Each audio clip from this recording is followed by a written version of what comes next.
आदाब, आप देख रहे हैं आवाज द वॉइस और मैं हूं नजीर गनाई।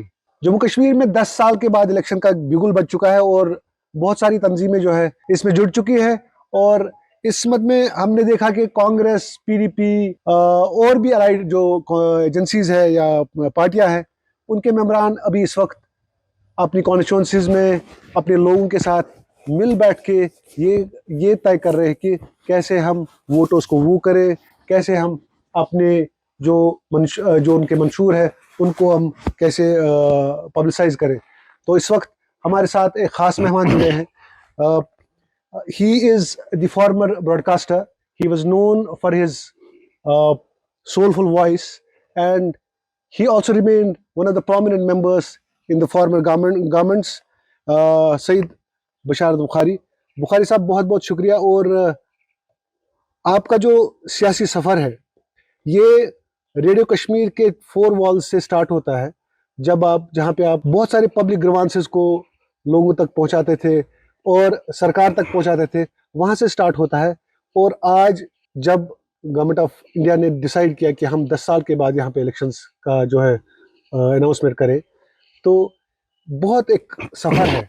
और आपसे जानना चाहेंगे कि ये जो पॉलिटिकल जर्नी है आपकी, तो आप इस वक्त अपने आप को कहाँ देखते हैं? सबसे पहले आपका नजीर साहब शुक्रिया, आप तशरीफ लाए, बहुत श्रीनगर से तशरीफ लाए, आपका बड़ापन है।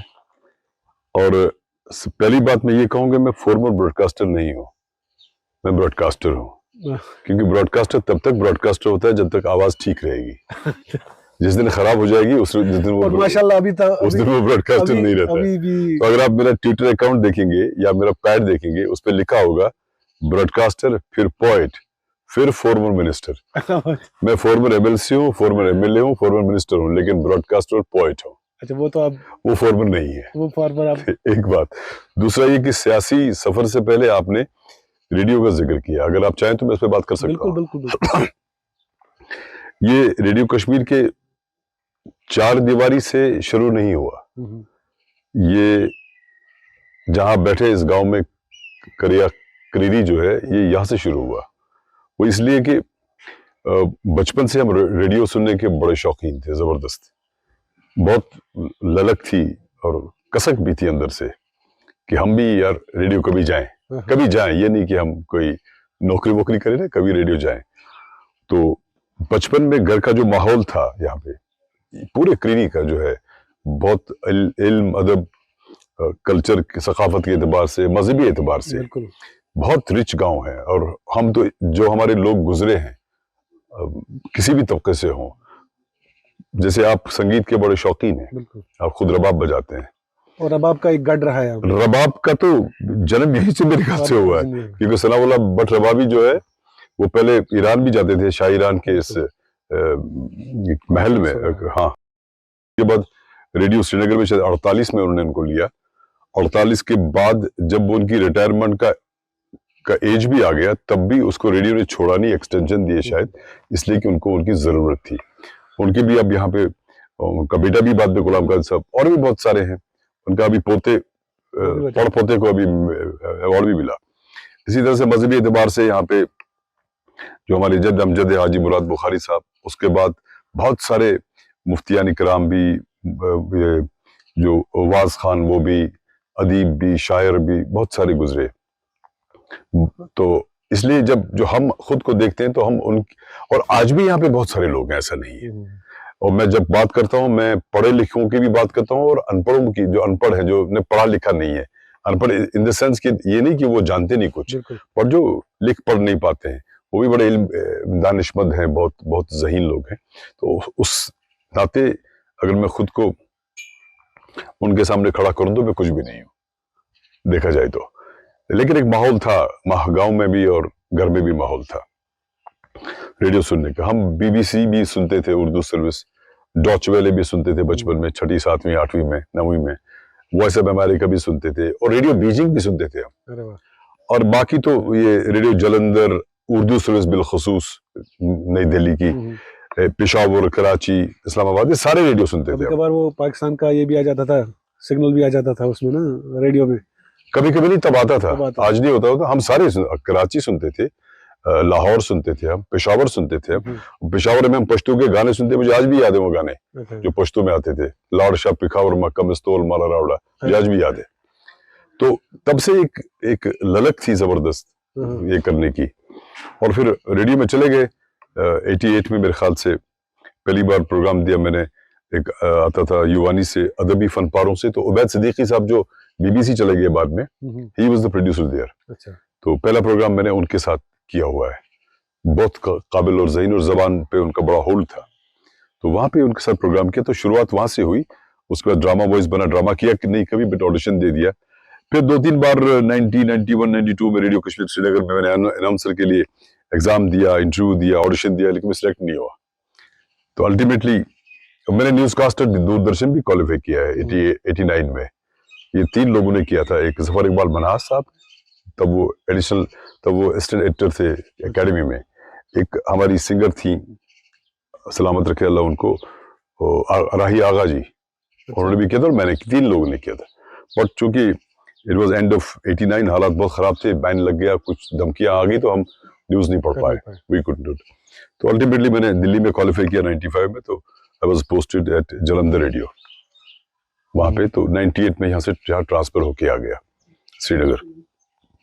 तो ट्रांसफर होके जब आ गया तो इसमें बहुत सारे प्रोग्राम किए, मेरे ख्याल से 15-16 प्रोग्राम करते थे हम, वीकली, डेली, मंथली। तो अल्लाह ताला का करम था, लोगों ने कबूल किया। सबसे बड़ी बात यह है, जब आपका कोई फैन बनता है, ये आपका फैन नहीं बनता है, वो आपको कबूल करता है। आपकी आवाज को, आपके काम को, आपके कहने को, आपके सब चीजों को कबूल कर लिया। तो उस शोहरत के नाते और काम भी बहुत किया हमने, बहुत जबरदस्त, और जमीनी हकाइक का पता भी चला बहुत, कि कहाँ पे क्या क्या प्रॉब्लम्स हैं। नहीं तो अदरवाइज आपको पता होता है अपने गांव का, अपने घर का, लेकिन आप इलाके का पूरा पता नहीं होता है। तो ये हमें टंगडार से, करना से, गुरेज मत्सल से लेकर, उड़ी से लेकर, बनी, बसोली, चनाब बेली, आपका कश्तवाड़, आपका पोंछ, रजौली, सारा हमें पता चला कि कहाँ क्या प्रॉब्लम है, क्योंकि हर जगह कॉरेस्पॉन्डेंट थे हमारे रेडियो के, शहरबीन के। तो और बाकी भी करते थे हम, वो रायत राय, बजई इंसांस वगैरह, जो लोगों से बात करके उनकी परेशानियां, हाँ, और कल्चरल प्रोग्राम भी करते थे। हेलो रेडियो कश्मीर एक फॉरेन था, बहुत मकबूल प्रोग्राम था वो, मैंने शुरू किया था। आज की सुर्खियां, जबरदस्त प्रोग्राम था। तो इस नाते फिर मुफ्ती साहब ने, जब वो सरकार में आ गए, तो करीबन 10 महीने वो उनका बड़प्पन वो पीछे रहे कि आ जाओ। तो अल्टीमेटली कोई सितंबर 2003 में मैंने छोड़ के पीडीपी में आ गया। तो फिर मैं चीफ स्पोक्समैन बन गया, यूथ प्रेसिडेंट बन गया, डिस्ट्रिक्ट प्रेसिडेंट बारामूला बन गया, और 5-6 महीनों के बाद में एमएलसी बना। तो उसके बाद आपका काम के कारण थे कि आपके आवाज के?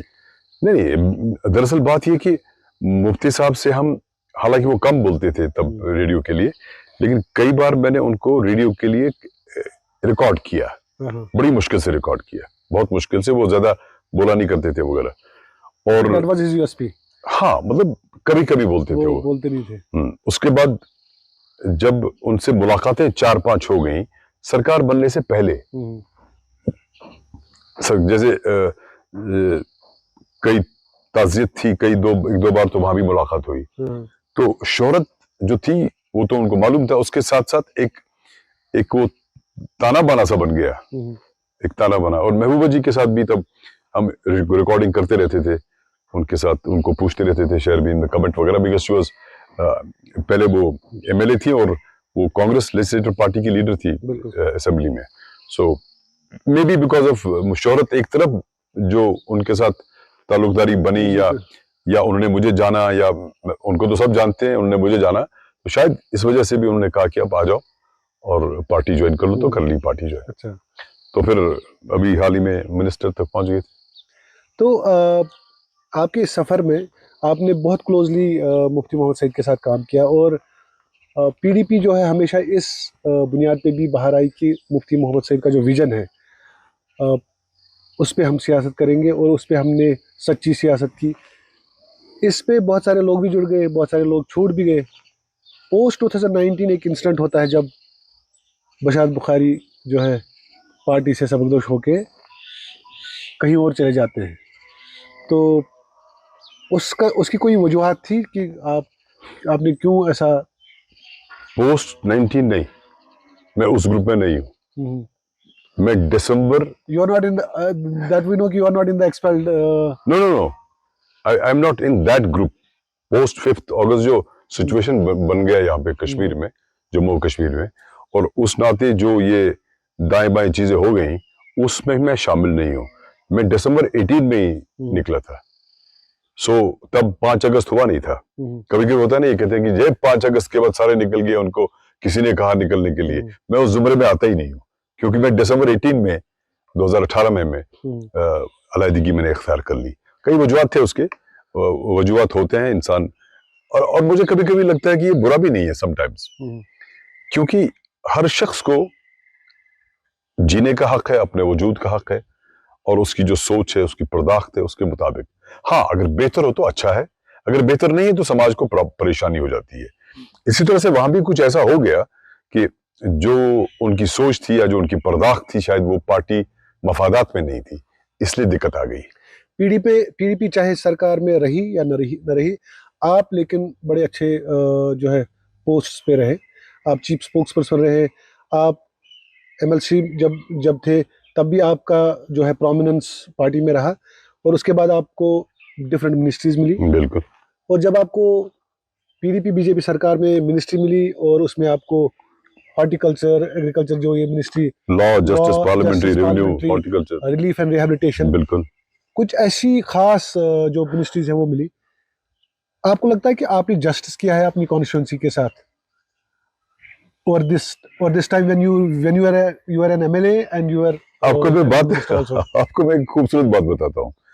जब हम सरकार बनी, जम्मू में हमने हल्फ लिया, तो उसके बाद मैं रिलीफ रिहैबिलिटेशन मिनिस्टर बन गया। सैलाब आया था 5 महीने पहले, 4 महीने पहले, हालत बहुत खराब थी। तो हम लोग, doctor Nirmal Singh was deputy CM, तो उनके साथ और भी मिनिस्टर्स हम आए। हमने SKICC में जो इलाके जात थे जहाँ पे सैलाब आया था, उन सबको हमने वहाँ उनके रिप्रेजेंटेटिव्स को बुलाया, और एक बड़ा सेशन हो गया कि कहाँ कहाँ क्या दिक्कत है, कहाँ नुकसानात हुए, किस तरह के नुकसानात हुए, ताकि एक पैकेज बनाया जाए रिलीफ इन द सेंस कि वो दोबारा से बिल्डअप करने के लिए।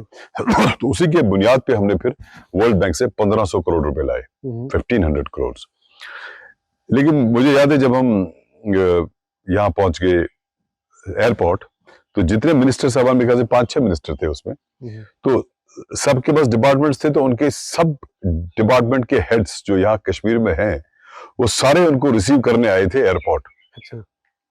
गुलदस्ते लेके, मालाएं लेके, सब। मैं एक वाहिद था जिसका कोई नहीं आया था, क्योंकि मेरा कोई भी ऐसा महकमा नहीं था जिसका श्रीनगर में कोई दफ्तर हो या किसी डिस्ट्रिक्ट में दफ्तर हो। लॉ डिपार्टमेंट का एज सच अलग दफ्तर न डिस्ट्रिक्ट में होता है, न डिवीजन लेवल पे होता है। हाँ, लॉ डिपार्टमेंट के ऑफिसर्स DC ऑफिस में होते हैं, आपके डिवकॉम ऑफिस में होते हैं, लेकिन वो ऑफिसर्स वहां तैनात होते हैं। ये लॉ का डिपार्टमेंट नहीं होता है। So I was the only person जिसको कोई रिसीव करने नहीं आया था, बिकॉज कोई था नहीं जमीनी सतह पे ऐसा कोई डिपार्टमेंट या कोई दफ्तर जो मुझे रिसीव करने आता। आप अंदाजा लगा सकते हैं कि उस महकमे का इन पर्टिकुलर इवन रिलीफ रिहैबिलिटेशन का कोई नहीं आया था, क्योंकि उसका दफ्तर असली जम्मू में है, यहाँ भी कुछ लोग बैठते हैं। यू कैन इमेजिन कि जो महकमे जात मेरे पास थे, उनका इंडिविजुअल लेवल पे मेरी कॉन्स्टिट्यूंसी के साथ अलग कोई खास ताल्लुक था ही नहीं। मिसाल अगर रूरल डेवलपमेंट होता तो जाहिर है मैं रूरल डेवलपमेंट में नहीं और ज्यादा काम करता। अगर R&B होता तो मैं R&B में काम करता ज्यादा, अगर कोई और सेक्टर होता तो मैं उसमें करता, लेकिन एज सच जिसमें कोई महकमा था ही नहीं। इवन जब रेवेन्यू आपके होता है, रेवेन्यू के होते हैं आपके सारे, आपके कमांड में आते हैं, चाहे DC हो, चाहे FC हो, चाहे डिवकॉम हो, लेकिन एज सच रेवेन्यू को तहसीलदार या जमीनी मामलात के एतबार से माना जाता है। आपका रेवेन्यू वाला आपके लिए सड़क नहीं बना सकता है, आपका रेवेन्यू वाला आपके लिए ओवरहेड टैंक पानी की नहीं बना सकता है। सो ऐसे महकमा जात थे जिनका एज सच कोई पर्टिकुलर ताल्लुक एक्सक्लूसिवली मेरी कॉन्स्टिट्यूंसी के साथ नहीं रहा था। हाँ, जनरली तो था पूरी स्टेट के साथ, but at the same time हमने कोशिश की एज MLA भी, क्योंकि मैं आपको बता दूं, मैं पहला MLA हूं उस हल्का इंतखाब संग्रामा का जो अब नहीं है, जो अपोजिशन में था। 2008 दिसंबर 28 को रिजल्ट आ गया, मैं MLA बना। जब तक जितने भी हमारे MLA साहबान थे वो सरकार से जुड़े थे, यानी उनके पीछे उनके वज़राए आला का बैक था। मैं पहला था जिसके पास सरकार नहीं थी। तो मेरे लिए ये चैलेंज था, चैलेंज इन द सेंस कि मैंने इसको अल्लाह ताला की तरफ से आजमाइश समझा। बिकॉज अगर मैं यही काम जो मैंने किया एज एमएलए, मैंने करीबन 302 करोड़ रुपए की प्रोजेक्ट्स लाए उस दौरान 6 साल में, और उस सरकार ने, वो मिनिस्टर्स जो थे उन्होंने भी बड़ी हेल्प की मुझे, मेरी, उन सबका शुक्रिया। तो अगर मैं यही 302 करोड़ रुपए एमएलए होके अपनी सरकार होती, उसका शायद इतना इम्पैक्ट नहीं रहता जितना अपोजिशन में ला के रहा। तो शायद अल्लाह ताला की तरफ से आजमाइश थी। तो हमने उस जमाने में भी कोशिश की कि हम जितने ये, मैं आपको बता दूं, बहुत निदामत से मैं बताऊंगा आपको कि लगभग जब ये कॉन्स्टिट्यूंसी जब बने, हम एमएलए बने, तो हमने जीरो से स्टार्ट कर लिया। मैं किसी को दोष नहीं देता हूँ पीछे, बिकॉज 88 के बाद, 89 के बाद ऐसे हालात हो गए कि कोई नजर ही कहीं नहीं आया, लोग बाहर नहीं आ पाते थे, काम का तो सवाल ही नहीं। आपने मुफ्ती साहब की बात की, मुझे याद है जब मुफ्ती साहब बने, मेरा भी जो मोटिवेटिंग फैक्टर बन गया नौकरी छोड़ने का, वो ये था कि यहाँ पे आपको 1 किलोमीटर उतर कर बस से पैदल चलना पड़ता था, फिर आपकी तलाशी होती थी, फिर आप दोबारा बस में बैठते थे। तकलीफ, किसी को हॉस्पिटल जाना होता था तो उसको भी इससे गुजरना पड़ता था, ज्यादतियां बहुत होती थी। तो मुफ्ती साहब के आने के बाद ये ज्यादतियां बहुत कम हो गई, इसमें कोई शक नहीं है। तो ये भी एक मोटिवेटिंग फैक्टर बना मुझे नौकरी छोड़ने का और मुफ्ती साहब के साथ हाथ जोड़ने का। ये इस कॉन्स्टिट्यूंसी में चूंकि पोस्ट डिलिमिटेशन, अगर हम अपने नाज़रीन को समझाएं, जो संग्रामा कॉन्स्टिट्यूंसी थी, अब इसमें कुछ इलाका जात जुड़ भी गए, कुछ कट भी गए। तो अपनी कॉन्स्टिट्यूंसी के बारे में आप कैसे समझाएंगे कि कॉन्स्टिट्यूंसी अब कितने वोटर्स पे मुश्तमिल है, और कौन से ऐसे इलाके हैं जहां पे आपको लगता है कि आपका चैलेंज हो सकता है इस इलेक्शन में?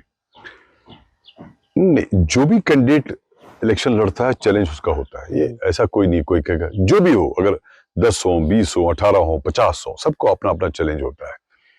एंड ये, और इलेक्शन का नाम ही चैलेंज है बेसिकली। इलेक्शन जो है चैलेंज ही है। आप जाके लड़ते हैं, आप लोगों से बात कहते हैं, उनसे कहते हैं वोट डाल दो, वो आपको आंकते हैं, आपको परखते हैं। फर्क ये कि हमारा करीबन 20,000 वोट जो हमारा है वो बारामूला हल्का इंतखाब के साथ जुड़ गया, और करीबन 20,000 सोपोर हल्का इंतखाब के साथ जुड़ गया। अच्छा। ओरिजिनल संग्रामा का था। उसके बरक्स हमारा कोई टंगमर्ग से, मेरे ख्याल से कोई 13-14 नहीं, टंगमर्ग कॉन्स्टिट्यूंसी से, जिसमें आपका बाबा ऋषि की जियारत और हाजीबल, वाइलू, आपका मुलबांगिल, खैपोरा, ऋषिपोरा वगैरह आता है, नंबलनार साइड आता है। अच्छा। तो या फजपुर आता है, तो ये करीबन 13-14 हजार वोट है, ये आगे। और बाकी जैसे चंद्रसीर से खरगाम, तिलगाम, दारगाम, बरहमपुरा वगैरह, फिर वानीगाम, बाला, पाइन, नसरेपोरा, हुरदपोरा, हुरचक, नीचे फिर खम्बियार, चंद्रहोम, अंदरगाम, हामरे, बोसू, पोसनाक, पोथार, ये इलाका जुड़ गया। तो इसमें भी मेरे ख्याल से कोई 20-21 हजार वोट आ गए हमारी तरफ, तो पहले से कम आ गए। तो ये जब मैंने आखिरी इलेक्शन लड़ा 2014 में असेंबली का, तब हमारे पास 77,000 वोट थे संग्रामा के, और आज की तारीख में हमारे पास 72,000 है 10 साल के बाद। तो मेरे हिसाब से अगर वही हल्का इंतखाब रहता संग्रामा, तो शायद आज 95 लाख के करीब हो जाता पिछले 10 साल में। लेकिन अभी हमारे पास 72,000 वोट है, तो इसमें से वो इलाका, ये इलाका और पुराना हमारा इलाका है। तो बशार साहब, 10 साल एक ब्रेक रहा, लोग इस पॉलिटिकल प्रोसेस में जुड़े ही नहीं, लेकिन पार्लियामेंट इलेक्शन में हमने देखा कि massive participation of, we witness that massive participation of people. Do you think that is going to have a larger impact in this assembly also? In fact क्या हुआ कि जो इलेक्शंस इन्होंने नहीं किए, हमाहस्ती दिखाई, एरोगेंस दिखाई, उसका गुस्सा था लोगों को, लोगों ने गुस्सा निकाला, इसमें कोई शक नहीं है। हमने कभी, जब हम यहाँ सारे साथी मुझे सुन रहे हैं आपको सामने, जब हम बात करते थे उनके साथ कि कितने वोट पड़ेंगे, हमारा अंदाजा था 40% पड़ेगा, ये 60 तक पहुंच गया। तो इसका मतलब जो गुस्से का लेवल था वो बहुत ज्यादा था, और पड़ा भी। जैसे रशीद साहब कैंडिडेट थे, वो जेल में थे, उनके पुराने वीडियोस, वो रायशुमारी वगैरह की भी चलाई गई, हाँ चलाई गई। तो इन्हें भी लोगों ने गवर्नमेंट ऑफ इंडिया को या बीजेपी सरकार को ये बता दिया कि हम आपसे कितने नाराज हैं और हमारी सोच क्या है। उनको ये सोचना उनको है, गवर्नमेंट ऑफ इंडिया को। मैं कहता हूँ ये सोच, ये उनके लिए ये सोचना है, हमें सोचना नहीं है। हम अपना काम कर रहे हैं, लेकिन एट द सेम टाइम जब असेंबली का इंतखाब आता है तो इसका डिफरेंट पैरामीटर होता है, इसके पैमाने मुख्तलिफ होते हैं।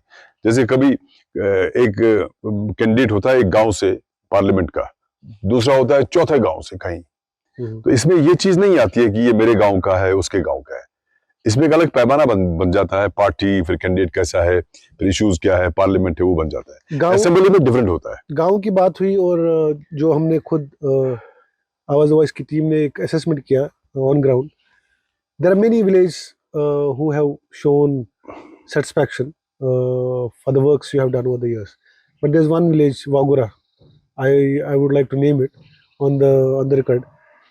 A large number of people are showing a great resentment that you have not been able to reach out to them. You play a decisive politics, you don't reach out to them and you don't address their grievances. So उसको लेके आप कैसे respond करेंगे? मुझे उनके साथ बहुत मोहब्बत है बहुत ज्यादा बहुत ज्यादा। मैं आपको बता दूंगा, जब मैं एमएलए बना, ऑब्वियसली मैं ये नहीं कहूंगा नफरत है ना, होता है। जैसे आपके अगर गांव में भी 2-3 बड़े ऐसे लोग होते तो उनमें भी थोड़ा चपकलिश हो जाती है, इसी तरह से इलाके में गांवों के दरमियान भी ये नेचुरल है, इट्स अ ग्रोथ। मैं इसको ग्रोथ भी समझता हूँ और नेचुरल प्रोसेस भी समझता हूँ, इसमें कोई बुरा नहीं है। लेकिन मैं आपको बताऊंगा अपना एहसास क्या है। जब मैं एमएलए बना तो मुझे वहां पे कोई 70-72 वोट मिले 2500 में से शायद। जाहिर है उन लोगों ने मेरे खिलाफ इलेक्शन लड़ा। एक तो होता है इलेक्शन लड़ना, दूसरा होता है किसी शख्स के खिलाफ लड़ना, इसको हराना है। मैंने सोचा शायद मेरे पास आएंगे नहीं, हो सकता है, तो मुझे पीए बनाना था एज एमएलए। मैंने उसी गांव का रखा, रियाज अहमद भट्ट साहब। अच्छा। वो इस एहसास से रखा कि शायद मेरे पास आना इनको अच्छा नहीं लगेगा, मुनासिब नहीं लगेगा, तो इनका भी परेशानी होगी, प्रॉब्लम्स होंगी, मुझ तक पहुंचने का इरादा रखते हो लेकिन आ नहीं पाएंगे, तो मैंने पीए रखा, वो वहीं रखा ताकि उसके बाद जाके मैं उनका हल कर दूं। ये मेरी सोच थी। ये वैसे उनको भी मालूम है जिनने आपको कहा होगा। एक बात। दूसरा, जब मैं बना, हमने एक चीज को इस कॉन्स्टिट्यूंसी में अल्लाह के फजल करम से, लोगों की मदद से तब्दील कर दिया। इंतकामी सियासत हमने खत्म कर दी। मिसाल, जहां हमें 1 वोट मिला वहां हमने 1.5 करोड़ का पुल दे दिया, मैग्नेमाइजेशन रोड्स की, कलवर्ट्स दिए, ट्रांसफार्मर दिया, पानी पिलाया 1 वोट पे। और जहां हमें 2500 वोट मिले वहां भी हमने काम किया। कोई भी मेरे पास आया, चाहे वो किसी भी अपोजिशन जमात से था जिसने मेरे खिलाफ कैंपेन चलाया, जब आया, जब उनका हक था, अगर उनका हक था हमने उसको दे दिया, सिफारिश कर दी, साइन कर दी, जो भी था, हमने इनकार नहीं किया। और हमने कभी किसी से ये नहीं पूछा, आज तक कोई साबित नहीं कर सकता है कि कोई आपके पास ऐसा कोई शख्स आ जाए जिसको आप पहचानते ना हो और वो आपको कहेगा कि मैं मिसाल कोलिना से हूं। हमने कभी उसे ये नहीं पूछा कि आपने वोट डाला कि नहीं डाला, क्योंकि इलेक्शन एक ऐसा प्रोसेस है जिसमें किसी का भी हक बनता है कि वो इलेक्शन लड़े, गुनाह नहीं है। Because every person who has a right to vote has a right to fight. ठीक है, you can't tell him कि वोट पर फाइट मत करो। और जिन लोगों ने मुझे वोट दे दिया और जिन्होंने मेरे मुखालिफ दे दिया, अगर मुझे वोट डालने वाले सही हैं तो मुखालिफ को वोट डालने वाले भी सही हैं। उनने आइन के खिलाफ कोई काम थोड़ी किया, क्योंकि 4, 5, 10 लोग हैं, सबको मर्जी किसको डालें, लेकिन जो बनता है वो सबका बनता है। अब आपने वागुरा की बात की, मैं बड़े अदब और एहतराम से कहता हूँ, I have all respect for them all. मैंने सबसे पहले उनको 2-2.5 करोड़ का ब्रिज बना दिया एक। अब मैंने कहना तो नहीं था, पर चूंकि जब ये बात लोग करते हैं मेरे खिलाफ और गलत, मैं कल भी बात कर रहा था, मैंने एक शेर लिखा है इस पे, वो मैं आपको अभी बता दूंगा। जब ये फैलाते हैं तो कभी कभी इंसान को फिर बोलना पड़ता है। हमने इनका रास्ता, ये एक पुतका से एक रास्ता बना था, उसको मनगाम की तरफ से बनना था, उसको लिया गया था, मीरांगुंड से ऊपर लिया गया था, तो पुतसुमन शाकवारा से लेकर मनगाम तक रास्ता ठीक नहीं था, तो हमने उसमें 3.5-4 करोड़ के एडीबी में हमने प्रोजेक्ट लाया। अच्छा। और उसको मैग्नेमाइज करवा दिया। उसके बाद हमने उनको 7.5-8 करोड़ रुपए का वाटर सप्लाई स्कीम दे दिया, पानी का स्कीम दे दिया। उसके बाद एक नहर जाती है वहां से, खलरी प्रोजेक्ट, जो वागिला से निकल के वया वागूरा जाता है हाईगाम तक, हमने उसके लिए 13 करोड़ का प्रोजेक्ट लाया। पता नहीं 3-4 करोड़ खर्च हुए होंगे, बाकी का मालूम नहीं मुझे, लेकिन एक प्रोजेक्ट लाया, वो वागूरा के बीच से निकलती है। और हमने वागूरा का हमारा एक और मोहल्ला समझ लीजिए वागूरा का, उसे तकिया वागूरा कहते हैं। अच्छा। वो इस करेवा के उस पार है। तो उनको वागूरा आने के लिए उनको वया मीरांगुंड, वया नौपोरा, वया शाकवारा, वागूरा पहुंचना पड़ता था। हमने वागूरा और तकिया वागूरा का मिलाया, शायद 3.5 करोड़ का प्रोजेक्ट था शायद, तो एक हमने नबार्ड में एक प्रोजेक्ट बना के रास्ता बना दिया, उनको मिला दिया। उसके बाद मैं फिर मिनिस्टर बना, मैं फिर एमएलए बना, मिनिस्टर बना। हमने इनको वाइडनिंग करवाई रोड की। मैंने मुफ्ती साहब जब वजीर आला थे, मैं मिनिस्टर था, मैं आपको बता दूं, तो हमने कॉन्स्टिट्यूंसी का दौरा करना था। हमने 3 स्पॉट्स मुकर्रर करने थे, एक कंडी में, एक नीचे बेल्ट में, एक यहाँ सेंटर में। तो मैंने सोचा क्रीडी लाऊं, घर है। फिर मैंने सोचा क्रीडी बाद में लाएंगे, कभी बैठेंगे फिर आराम से। मैंने उसको वागूरा लिया, क्योंकि पहले इलेक्शन में मुझे शायद 72 वोट पड़े थे, और इतना काम करने के बाद मुझे शायद 34 पड़े। अच्छा। कम हो गए। तो मैंने सोचा कहीं इनको ये एहसास ना लगे कि ये आदमी मिनिस्टर बन गया, ये एमएलए बन गया, ये हमारा नहीं है। ये इस एहसास को खत्म करने के लिए, ये एहसास देना कि मैं आपका भी हूं, मैंने मुफ्ती साहब को वागूरा लिया। तो मतलब सुनिए वहां जलसा किया, और वहीं पे मैंने सारे जितने भी ये इस इलाके के डिमांड्स थी, मुफ्ती साहब से वही ऐलान करवाया। वहीं पे इनका वाइडनिंग का रोड हो गया, ठीक है। उसके बाद हॉस्पिटल की बिल्डिंग वहीं पे अनाउंस होगी, उस पर काम शुरू हो गया। अब तब मुकम्मल नहीं थी, शायद अब मुकम्मल हुई होगी।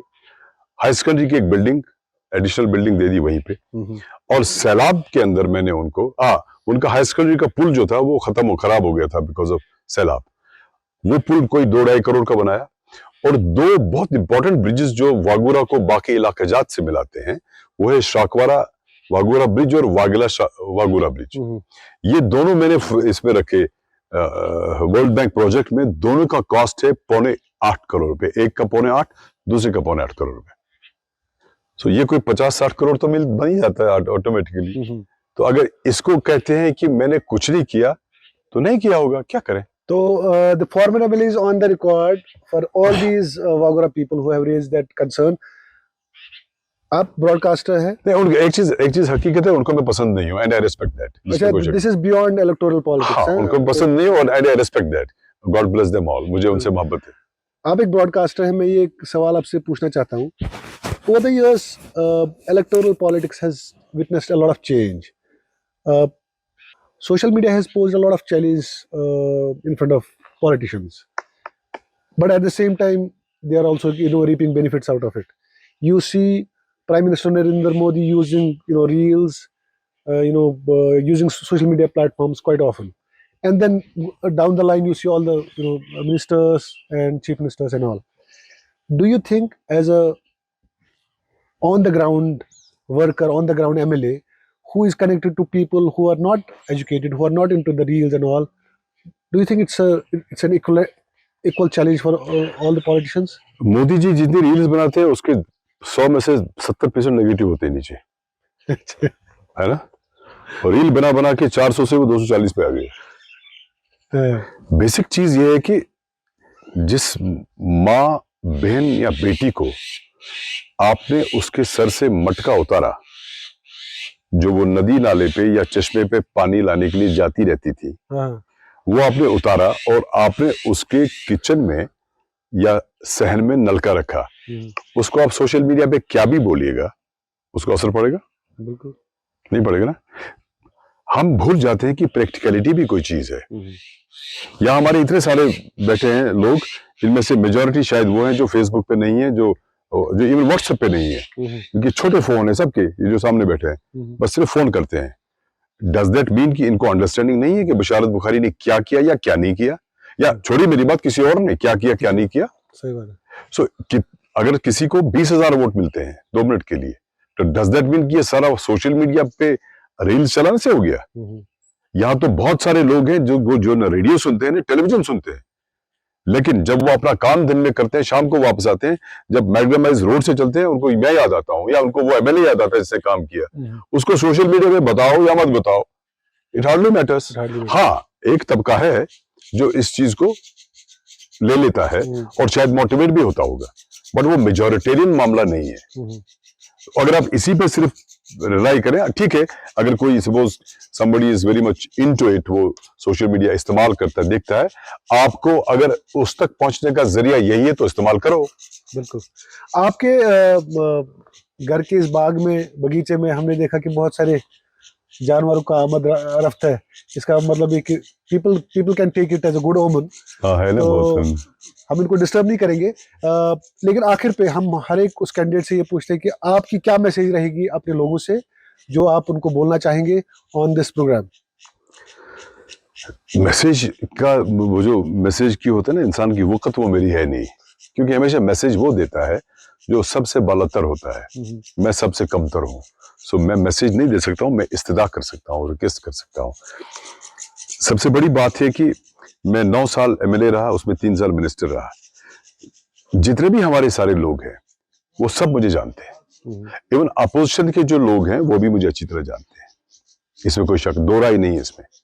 हाँ, जो पिछले 10 साल में 10 से लेकर 18 आ गए, 12 से लेकर 20 हो गए, या 15 से लेकर 25 हो गए, वो शायद मुझे अभी कम जानते होंगे, बिकॉज 10 साल का पहले जब सरकार बनी, फिर 16 हो गया, 2016 का टर्माइल हो गया, फिर 17 तक टर्माइल रहा, फिर 18 में शुजात का सानिया हो गया, अल्लाह मगफिरत करे। उसके बाद 2019 हो गया, फिर कोविड जी आ गए 2-2.5 साल। तो इससे शायद उनको ज्यादा मालूम नहीं होगा, बट बाकी सब लोग मुझे अच्छी तरह जानते हैं। वो इसलिए कि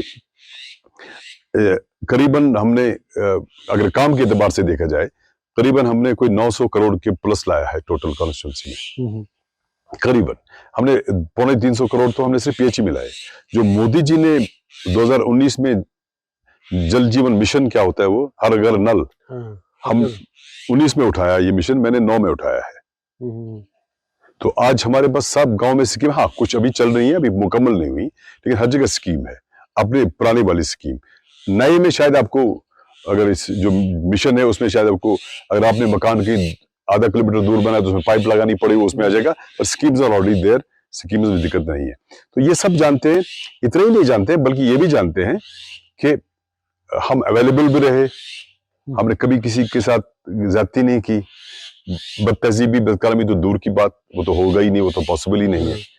और नए इलाका जात जो हैं, जो हमारे पड़ोसी हैं, वो अदरवाइज पड़ोसी है हमारे, उनके साथ भी हमारा तब भी राब्ता था जब हम उनके एमएलए नहीं थे।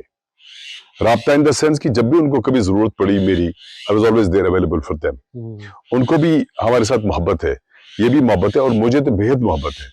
मेरी सिर्फ इस्तदा रह सकती है, मेरी रिक्वेस्ट रह सकती है कि आपने देखा कि मैंने किस तरह से काम किया, ये जो डेवलपमेंट को जो आप कहते हैं, किस तरह से ये काम किया, इंशाल्लाह इससे मजीद ज्यादा करेंगे, क्योंकि बहुत सारी चीजें जो हैं, जो अभी मेरे जहन में हैं या मेरी फाइल पर हैं, जो अभी अमल में नहीं आई, बिकॉज सरकार 3 साल पहले खत्म हो गई। ये अभी बहुत सारी चीजें हैं जिनको कंटिन्यूटी में आगे बढ़ाना है। जैसे टूरिज्म सेक्टर पे हम काम कर रहे थे, स्ट्रंज एरिया है हमारा गुलमर्ग के बैक साइड में, उसको हमने डेवलप किया, किसी को मालूम ही नहीं था, लेकिन जहां छोड़ दिया हमने वही है।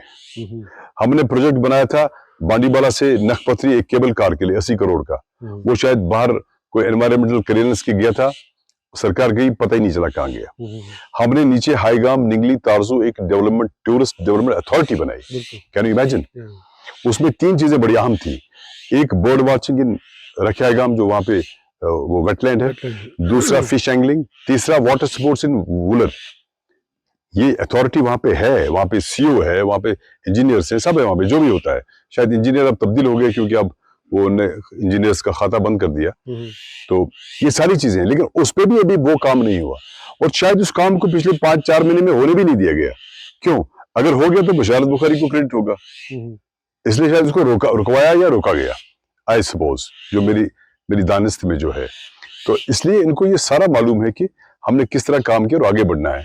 और जो नए इलाका जाते हैं, उन्होंने जो यहाँ हमने जो भी किया, जैसा किया, उन्होंने देखा, उनको भी उम्मीद जगी है कि अगर बशारत बुखारी आएगा ये हमारा काम भी करेगा। सो मैं सबसे इस्तदा करता हूँ कि सारे 1 अक्टूबर को निकलिए वोट डालने के लिए, और जम के वोट डालिए, और कलमदवात को वोट डालिए गुस्से के साथ, ताकि बीजेपी को पता चले कि ये वोट हमारी पॉलिसीज के खिलाफ है।